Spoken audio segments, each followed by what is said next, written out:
Hi, welcome to Why the Book Wins. Today I'm actually doing a book tag video. So I came across this first through Shannon's Bookish Musings, and then the creator of it though, which I then found through her channel, is Brandon's Bookshelf. And so I will link to both of them down below. And then with book tag, you're supposed to tag other people to do this as well. And it's common to just be like, if you've seen this video, consider yourself tagged. So I don't know if I'll actually tag anyone, but if you've seen this video, feel free to do this as well. And so there are 20 questions here, and the book tag is the philosophy of reading. And so it's 20 questions that relate to that. I don't know if I'll answer all of them, or maybe some of them I'll just give a really brief answer. But yeah, let's get right to it. So the first question, what's most important, a good character, plot, or message? So mine, it actually goes in order that they're listed. So first is, a good interesting characters that are fleshed out and that feel real and that aren't like super stereotypical and that are just like really interesting and engaging, and they don't have to be likable, they just have to be interesting, even if there's not a whole lot going on with the plot, as long as I'm enjoying just reading about these people and what they're doing and whatever, then that'll keep me going. Of course, if you have a good plot mixed in there, all the better. And then on top of that, if it's a book with great characters, great plot, and a great message, those are my favorite kind of books if they have all three. But number one, I would say characters. Next question, should one read books about ideas or opinions they disagree with? Yes. If you're not willing to read a book that has an opposing view from your own, I don't know, like how strongly are you believing in your beliefs if you're not willing to have them be challenged, right? If they can't stand up against opposing ideas, then yeah, I think it's good to challenge your own beliefs. And it's also good to put yourself in other people's shoes and to read about other people's experiences that are different than you. And yeah, hear the thoughts and opinions that you don't agree with, but I think it helps you, if the human race, if everybody was reading books and willing to listen to people that had differing views than them, and if we could have a civil conversation, the world would be a much better place. Having said that, there's people that believe things different than me, and yeah, I think it's straight up wrong. But I'm still willing to have a conversation and be like, why? Like, just sincerely curious, like, why is it you think this? Like, what in your life led you to believe this was right, But yes, so long answer short, yes. And question number 3, as tech advances, what do you think will be the role of books? So like physical, actual books, I think they'll be more of a collector's item, but obviously books in general, like reading and writing books, even if they're ebooks, will obviously always be a thing. Next question, number 4, how important are summaries, review, and art in your book choosing? So summaries, I don't always read a summary because I like going into a book or movie, for the most part, knowing as little as possible. So reviews definitely play a part. Like if a book has great reviews, and if it's been reviewed by someone whose opinion I trust, or if it's an author that I've liked before, then that's all I need to know and I'll read the book. And as little as I know about the summary, that's how I like it. So I don't always read the summaries. And then as far as artwork, when I'm buying books, like for my collection, I love it when they have artwork. But when, for the sake of just like reading it for the first time, it definitely like doesn't have to have artwork. But yeah, as far as my own book collection, if you've seen my videos, I love buying books with artwork. So on one hand, yeah, like it's a big deal and I love buying books with art. But as far as like, yeah, but I don't have to have it if I'm getting the book simply to read it. So it's more like when I'm buying it for my collection, I like them to have artwork. Number 5, should one ever skim or scan a book? Yeah, I think that's fine, especially if it's long-winded. So yeah. 6, should reading always be enjoyable?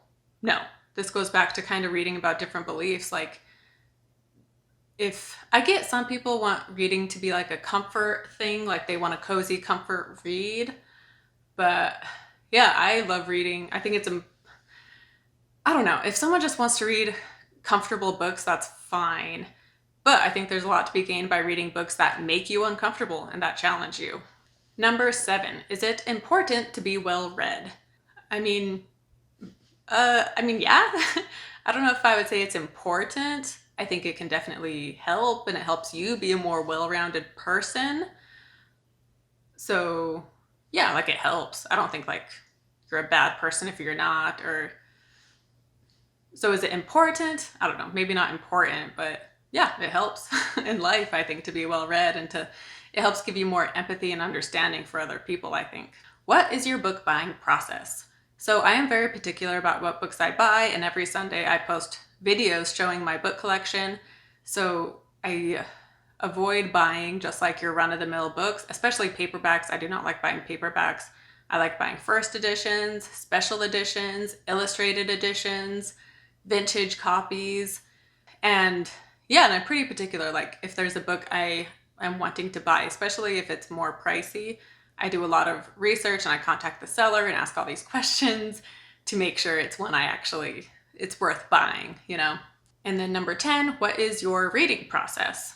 I mean, I use Audible because either running or like driving, I like to be able to listen to it, and I finish a book faster using Audible as well. So I switch back and forth between Audible and like physically reading the book, usually on my Kindle, but sometimes I'll have the actual book. But yeah, that's my process. How do you use what you read? Like the information that I read. I don't know if that's what this question means. I guess if it means like what I'm reading, like I said, I think it helps you be a more empathetic person because you're putting yourself in other people's shoes. So I guess that right there. Also, actually, I don't know if this is what this question is meaning, but I will say that when a stranger that I don't even know, like a customer service person or someone out driving, like who cuts me off or whatever, tailgating me, if someone does something that like gets to me, the way I make myself not feel upset about it is I make up a story for that person where I'm like, oh, he cut me off and is speeding through traffic like a madman because his child is in the hospital and he needs to hurry and get there because otherwise, like his child might die and he has to hurry and get there. And so I come up with some story that makes me be like, okay, he should be speeding then. Or if someone is rude to me, I'm just like, you know what? Maybe, I imagine something bad must have happened to them recently and it's just making them be in a bad mood and they're being rude to me, but it's just because they're struggling in some other way. And so it helps me have more compassion and not get so upset about things. If you could download a book to your brain, would you still read? Like if the technology was you could just automatically have it in your head all at once, like a download, I don't think I would want to do that. Yeah, I think I would prefer reading. Question 13. What are your views on rereading a book? I'm all for rereading a book. I've talked about this in other podcasts. I'm not someone who frequently rereads books, even ones I like a lot. Same with movies. I don't often rewatch a movie, even if it's one I love. Like I will rewatch it and I will reread a book I love, but I just give a lot of space between. But that's just my own personal preference. So, if there's someone that has a book they love and they read it every year or something, that's fine. But I like to give myself some space. That way I won't remember it quite as vividly. And when I go back to reread it, it can almost be like the first time again, which you never can get back to that first time because, somewhere something is going to come back in your mind of the plot or whatever. But yeah, anyway, so I space my rereads out. What makes a book good? I guess it kind of comes back to that first question where it has to be interesting, nuanced, fleshed out characters. It has to be a good plot. It has to have a good book also has some kind of message and it doesn't need to be a message like some life lesson necessarily, like don't be greedy. And that's the message of this book. Like I like it to be more interesting. And one I keep thinking of is Gone Girl, which I read for the first time this year. And those characters are not likable, but they're very nuanced and interesting and they keep you engaged. And the plot is very intriguing. And it does have a message too. And it's not, it's not this straightforward message necessarily, but yeah, so I like books that really make you think and that cover difficult topics and complicated topics. So yeah, that's the kind of book I like. Then what makes a book bad? A bad book would be if it's boring, if it's super dense and talking about boring stuff that I find boring personally.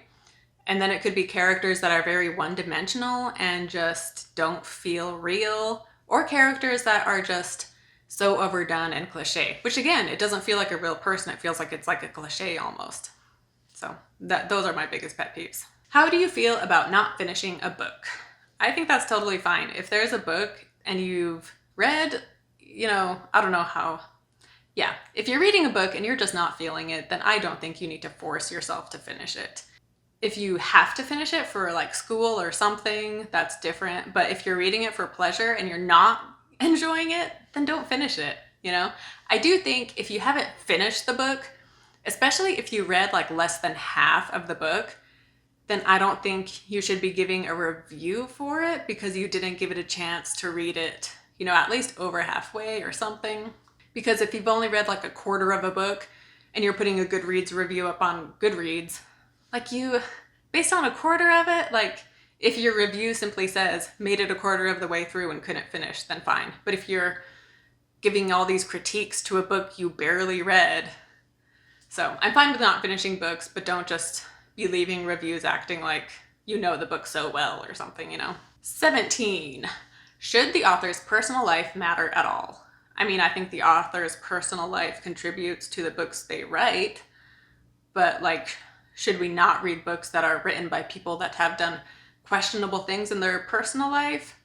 I mean, that's not what the question was asking, but I think it's interesting to take into consideration, like if the author has a shady past, I don't think you shouldn't read their books, but I think you should take into consideration the life choices they've made, I guess, if they've done something shady. Next question, if you could only read one genre for the rest of your life, what kind would it be? I mean, I know drama is a very broad term, but I will say drama. And yeah, I do like intense books. So yeah, that's what I'll say. 19.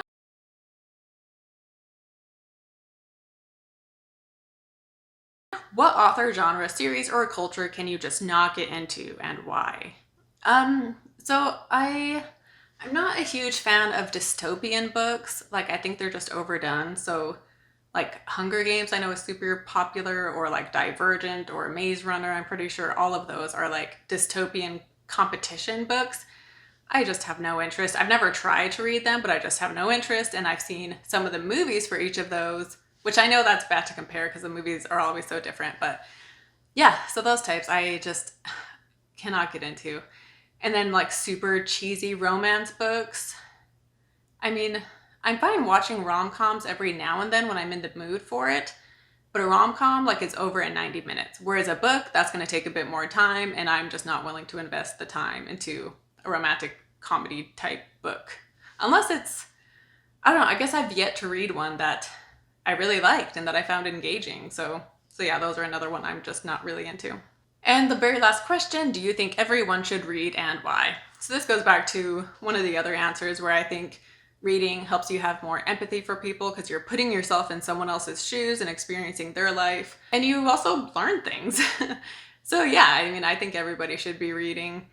I guess reading just isn't a thing for some people. It's just not what they enjoy. So I don't think everyone should be sit down and forced to read. But I think you can also get that from like watching movies. That puts you in other people's shoes. So I think art in general helps people be more well-rounded and empathetic. So yeah, I mean, I guess I think everyone should be reading, but I'm not gonna say that people should be forced to read if they don't enjoy it. However, with Audible audiobooks, that makes reading so much more easy for people who don't enjoy reading. So that's a great option. But anyway, that was the last. So I did answer all of them, all 20 questions. Again, this was from the channel Brandon's Bookshelf, who has a really awesome channel. So you guys should definitely check him out. And if you are into book channels, book YouTubes, and also I do talk about movies as well. So you should definitely subscribe to my channel and like this video and comment. And if this video is how you heard about this book tag and you do this book tag, comment me, tag me in your video and I can check it out and hear what your answers were. Yeah, I guess that wraps it up. So thanks for watching and I'll see you next time.